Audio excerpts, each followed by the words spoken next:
Okay, just wanted to do a quick video on the improvised puller.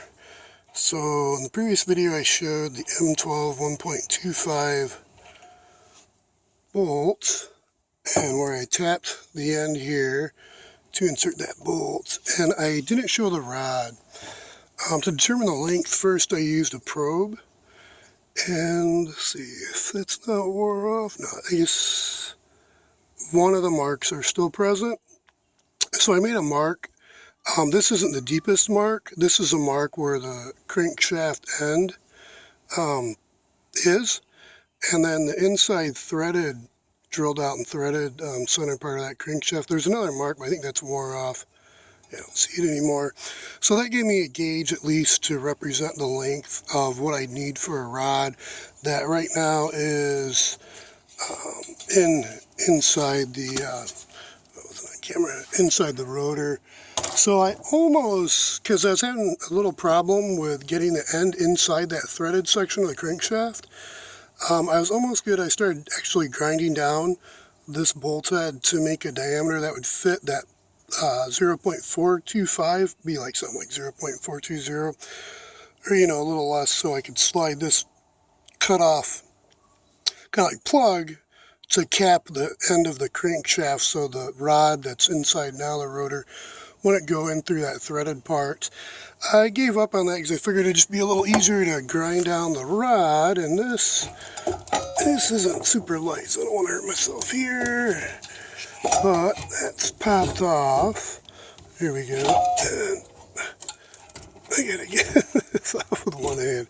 Let's see, will that slide out? Come on, slide out for me. There we go. And then this, I probably should be a little careful with, so possibly can be reused. Oh, there we go. And here's what I want to demonstrate. So we're doing good. We're on 2 minutes. So what I did is I said, okay, well, I'll just go ahead and grind down. Focus. A different background. There we go. So you can see I ground that end down a little bit, rounded the tip a little bit, and then ground the diameter down so it fit inside the threads. So the threads of that, so hopefully I didn't screw those up too much, because you can hear it's kind of crunchy in there. So I'm guessing from tapping the rotor that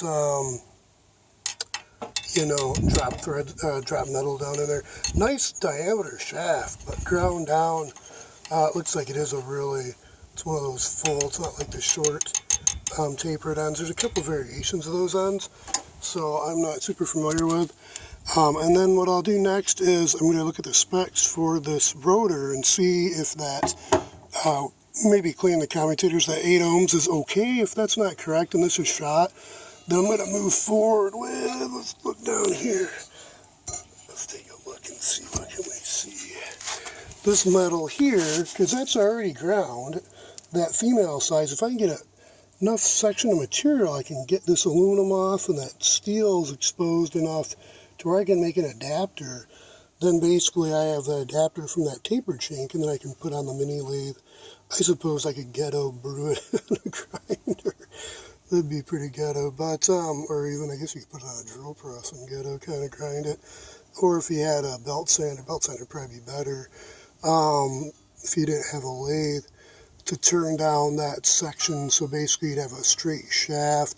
The thing is, there'd have to be enough depth, so whatever that adapter could be, and enough material where you get a keyway in.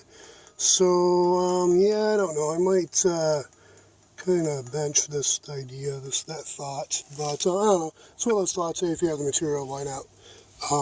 Use it if you're not going to waste it. Or why not use it instead of wasting it? And if the rotor's bad, of course. And of course, you have magnet wire in here. It's good. That can be used, I guess, through a scrapper. Got copper. And I'm going on 4.5 minutes, so I'm going to call it good.